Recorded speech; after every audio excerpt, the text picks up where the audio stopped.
Alberto Trentini, il cooperatore veneziano arrestato in Venezuela, di cui non si hanno notizie dal 15 novembre. La famiglia chiede aiuto alle istituzioni, scende in campo la Farnesina. L'intera comunità del Lido reagisce alla mancanza di notizie su Alberto Trentini, il parroco di Sant'Antonio tra i primi a sostenere la famiglia del 45enne. Un cinquantenne non si ferma all'alto della polizia locale, inseguimento per le vie del centro di Jesolo, auto senza assicurazione fermata nei pressi delle scuole all'orario di uscita. Un automobilista della CTV picchiato a sangue con il manico di un ombrello. Dopo 3 mesi di indagini, i carabinieri hanno identificato e denunciato 4 stranieri. A Venezia continuano i controlli della polizia contro i borseggiatori nell'area della stazione Santa Lucia. In 2 giorni fermate 8 donne, messe espulsioni e fogli di via. Consegnate alla Municipalità di Venezia, Murano e Burano oltre 2000 firme raccolte per fermare il moto ondoso alla Giudecca, dove i residenti sono esasperati. Esercitazioni e corsi di formazione per medici e infermieri per affrontare le maxi emergenze lungo il confine italo-sloveno, progetto europeo in caso di incidenti, attentati terroristici ed epidemie. Buonasera, bentrovate e bentrovati, edizione di Venezia dei nostri telegiornali. In apertura, lo avete sentito dai titoli, il caso Trentini, il cooperatore veneziano arrestato in Venezuela e di cui non si hanno notizie dal 15 novembre. È intervenuta anche la Farnesina, la famiglia al citofono non rilascia interviste. Guardi, deve rivolgersi alla nostra avvocata. Guardi, mi dispiace, in questo momento non posso parlare. Sì, ma solo una cosa, signora, non so... No, guardi, mi dispiace, guardi, siamo impegnati qui in casa. Si rivolga all'avvocato Ballerini. La voce di Armanda Corusso, mamma di Alberto Trentini, il cooperante veneziano del Lido di Venezia di 45 anni, del quale non si hanno più notizie dal 15 novembre scorso, giorno in cui è stato arrestato in Venezuela durante una missione umanitaria, è gentile ma chiaramente provata per le sorti del figlio. Non vuole e non può aggiungere altro. L'usuale tranquillità di via Paoluccio Anafelto lungo la laguna accanto alla chiesa di Sant'Antonio al Lido di Venezia è stata profondamente turbata da una notizia arrivata all'improvviso nelle ultime ore per un'interrogazione parlamentare, anche se i familiari custodivano nel cuore questa terribile angoscia da 2 mesi. A Città Giardino tutti conoscono e stimano la famiglia Trentini, che anche oggi è tornata a parlare, solo con un comunicato blindato e congiunto sottoscritto insieme all'avvocato di Genova che li assiste, Alessandra Ballerini. Nel pieno rispetto del governo bolivariano, si legge nella breve nota di oggi, invochiamo l'attenzione dei 2 paesi perché Alberto possa tornare a casa all'affetto dei suoi familiari. La deputata Elisabetta Gardini assicura l'impegno del governo. Il cooperante veneziano detenuto in Venezuela in circostanze che destano molta preoccupazione. Come ha dichiarato il ministro degli esteri Tajani, che proprio oggi ha convocato l'incaricato d'affari venezuelano, il governo sta seguendo e sta intervenendo con determinazione per ottenere la liberazione del nostro connazionale. E io confido che grazie al lavoro di squadra e alla prontezza già dimostrati dal governo Meloni, come nel recente caso di Cecilia Sala, riusciremo a riportare Alberto a casa quanto prima. Esprimiamo pieno sostegno alla famiglia Trentini in questo momento difficile e rinnoviamo l'appello affinché le autorità venezuelane collaborino con trasparenza. Il giornalista Giuseppe Giulietti, portavoce di Articolo 21, pone con garbo interessanti riflessioni. Finalmente si è rotto il muro del silenzio, grazie alla denuncia dell'avvocata Ballerini, della famiglia di Alberto Trentini, dei parlamentari Provenzano e Cumberlo, ma Alberto Trentini è dal 15 novembre recluso dentro un carcere in Venezuela e non ha potuto ricevere i suoi avvocati, parlare con la famiglia e non sta bene di salute. Lui che si è sempre dedicato ai disabili, agli ultimi, altro che attentato alla sicurezza dello Stato. Non sono neanche noti i termini di questa accusa e l'Italia si deve svegliare, si deve muovere, deve allacciare rapporti con il Venezuela, anche se non riconosce la vittoria di Maduro. Bisogna fare come si è fatto con l'Iran, durezza e flessibilità, perché sono stati che hanno una concezione precaria dei diritti, ma nel frattempo Alberto Trentini è chiuso in carcere. Noi abbiamo un solo dovere, quello di illuminare al giorno la sua situazione e batterci fino a quando non sarà rientrato in Italia. E tutta la comunità veneziana si sta stringendo in queste ore attorno alla famiglia. Il Lido ha reagito all'apprensione per le sorti di Alberto Trentini da Comunità Vera, mobilitandosi in modo trasversale. La famiglia abita proprio a fianco della chiesa e il parroco di Sant'Antonio, Don Renato Mazzuia, è stato tra i primi a raccogliere in via confidenziale l'apprensione della mamma di Alberto. Ciò che preoccupa molto è il fatto che non ci siano contatti dal punto di vista istituzionale e soprattutto che i poveri genitori siano completamente isolati rispetto al contatto con Alberto. L'augurio è quello che la questione si risolva al più presto e che Alberto torni a casa e ritorni alla sua vita normale. Trovo ignobile, però voglio sottolinearlo, che un cittadino venga arrestato e detenuto senza esplicite motivazioni. È un qualcosa che si sta ripetendo un po' troppo spesso ultimamente, però l'augurio è quello che, come i casi precedenti, al più presto si risolva anche questo. Anche la politica finalmente si interroga dalla deputata trevigiana Rachele Scarpa del Partito Democratico alla segretaria del PD veneziano Monica Sambo.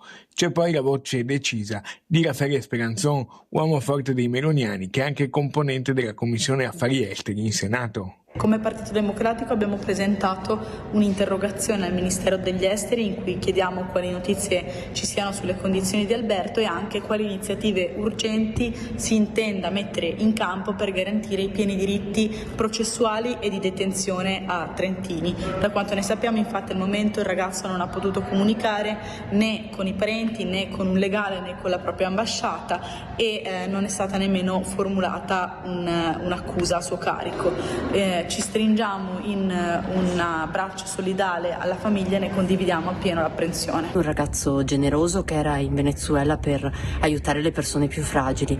Chiediamo al governo il massimo sforzo diplomatico e a tutte le forze politiche la massima collaborazione per riportare Alberto a casa.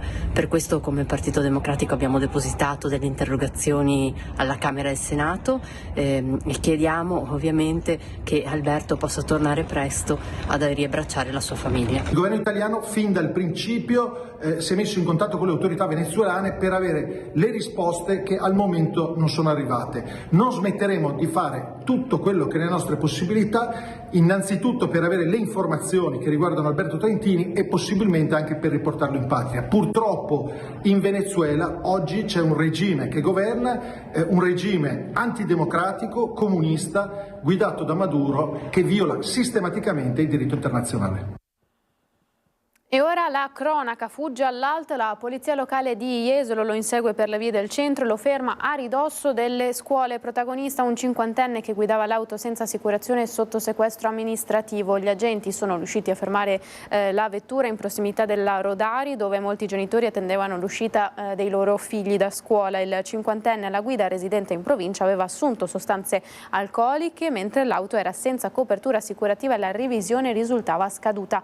Inoltre il veicolo era sotto sequestro amministrativo, contestate così numerose violazioni a norme di comportamento del codice della strada e del codice penale.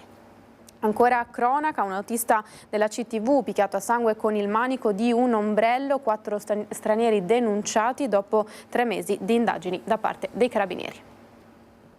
Picchiato a sangue con il manico di un ombrello, con colpi che avevano sfiorato un occhio. L'immagine scattata dentro l'autobus fermo a Piazzale Roma poco dopo l'aggressione ad un autista 45enne di ACTV aveva destato un'enorme sensazione in una città in cui la percezione di sicurezza è in calo e in una zona dove sono attivissimi i borseggiatori.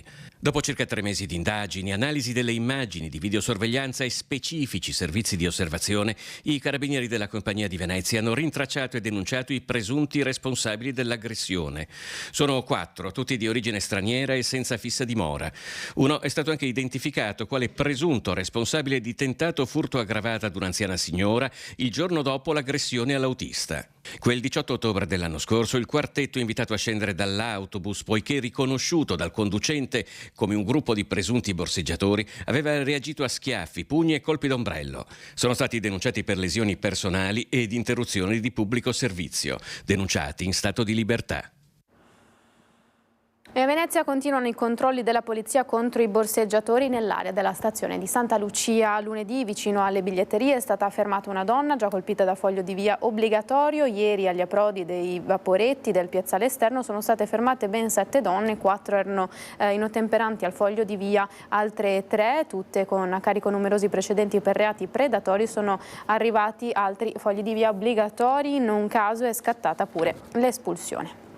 Il bilancio della Guardia Costiera per il 2024 tra controlli in mare e salvataggio di vite umane.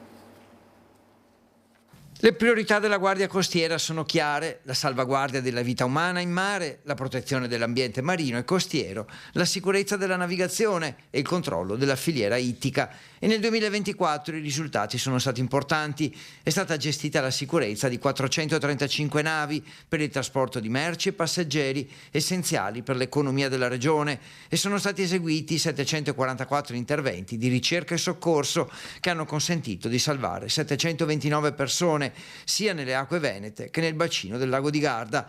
La sala operativa di Venezia è stata attivata 848 volte per coordinare emergenze di varia natura. Grande attenzione anche ai controlli in mare e nei porti, con 149 ispezioni effettuate a bordo di navi per verificare il rispetto delle norme di sicurezza marittima e tutela ambientale. Questi accertamenti hanno portato al fermo di 17 unità ritenute pericolose, tra cui una nave battente bandiera camerunense, già fermata 3 volte negli ultimi anni, e poi 1051 sanzioni amministrative e 79 notizie di reato depositate presso l'autorità giudiziaria. Sul fronte ambientale sono stati sequestrati circa 5.000 metri quadri di aree adibite a depositi di rifiuti non autorizzati. Nella filiera ittica sono state sequestrate 48 tonnellate di prodotti commercializzati illegalmente e 76 attrezzi da pesca non consentiti, del valore complessivo di oltre 700.000 euro. Un gruppo di amici dei coniugi di Mirano scomparsi prematuramente a 3 mesi di distanza l'uno dall'altra ha organizzato una raccolta fondi destinata alle spese che i 3 figli dovranno affrontare. È un tragico destino quello di Giampaolo Bortoluzzi, scomparso a 46 anni dopo una malattia, e della moglie Isabella Volpato, scomparsa a 47 per un aneurisma improvviso. La coppia ha lasciato 3 figli, il più piccolo ha 14 anni. Ora tutta la comunità miranese si stringe attorno a loro. È possibile contribuire sul conto corrente intestato allo zio Damiano Volpato con causale donazione per Giulia, Cecilia e Gabriele Bortoluzzi. L'IBAN lo vedete in sovraimpressione. E sono state consegnate alla Municipalità di Venezia, Murano e Burano oltre 2000 firme raccolte per fermare il moto ondoso alla Giudecca, dove i residenti sono esasperati. Quando nel marzo 2021 il passaggio delle grandi navi fu proibito anche sul canale della Giudecca, probabilmente nessuno a Venezia si sarebbe aspettato di dover affrontare pochi anni dopo una situazione del genere.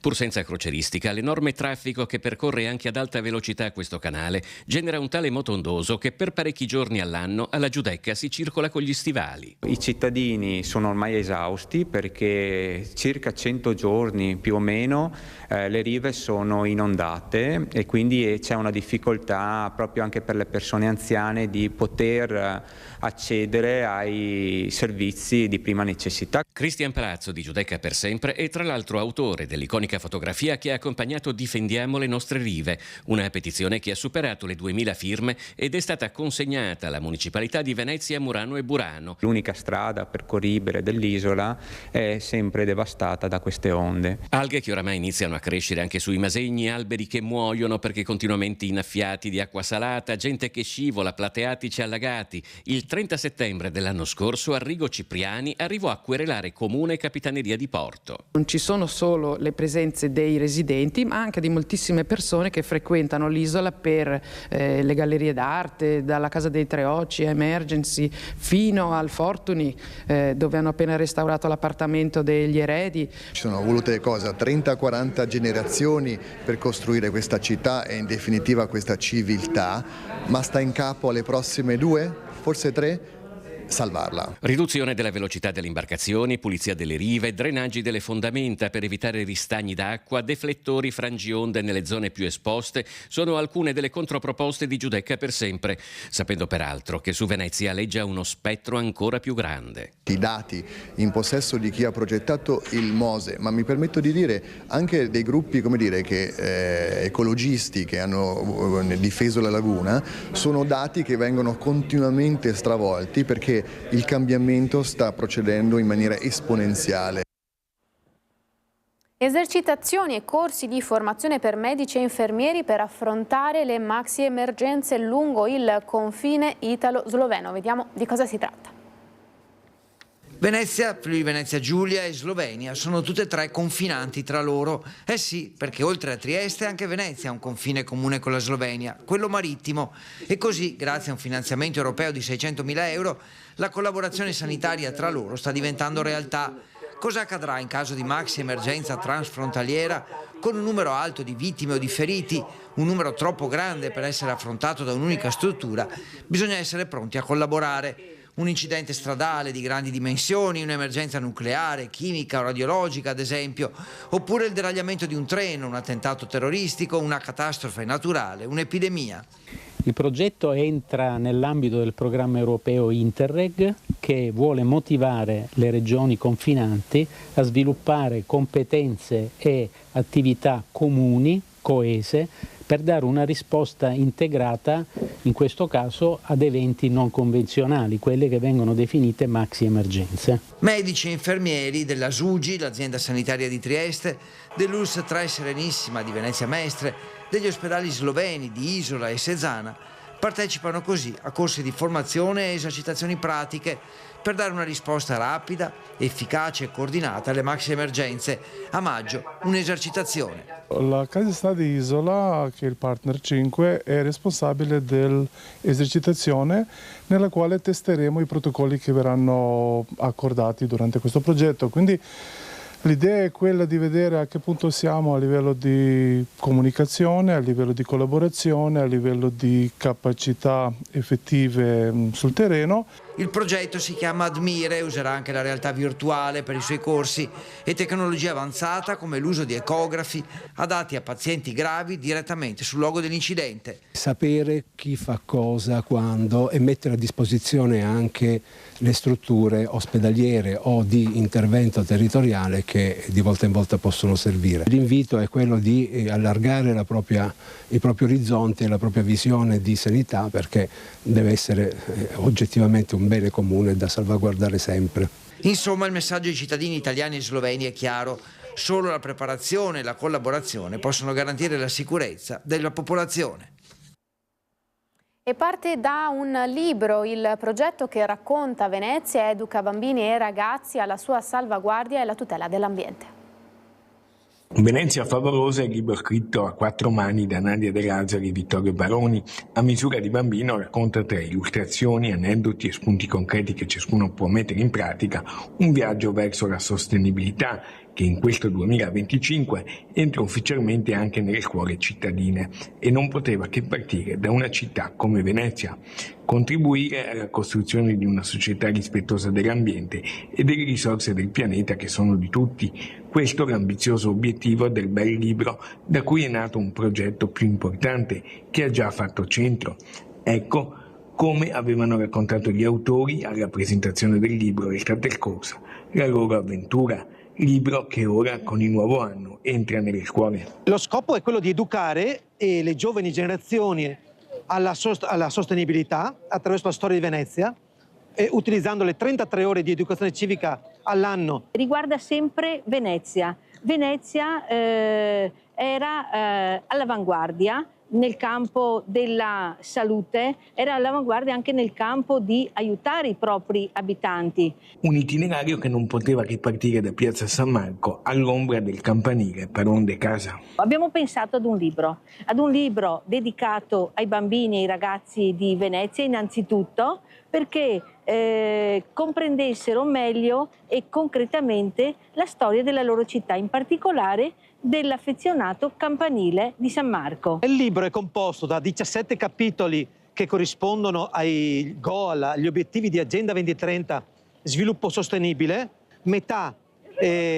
capitolo dedicato alla storia di un pezzo del Campagna di San Marco e l'altra metà proprio all'attualizzazione contemporanea di come la Serenissima era sostenibile già 700 o 600 anni fa. In chiusura un'ennesima notizia di cronaca: insultano e picchiano un nordafricano, 2 veneziani a giudizio, aggredito con la famiglia mentre si trovava in auto. 2 uomini residenti a Spinea sono stati rinviati a giudizio dalla magistratura di Treviso per i reati di lesioni personali aggravate dall'odio etnico, per aver appunto aggredito con una chiave inglese dopo aver infranto il finestrino dell'automobile un cittadino di nazionalità marocchina fermo nel veicolo insieme a moglie e figlio. I fatti risalgono al 2021, accaduti nel Trevigiano a Vittorio Veneto. E con questa ultima breve notizia vi lascio, grazie per essere stati in nostra compagnia. Subito dopo la sigla al meteo, a tutti l'augurio di una buona serata, arrivederci.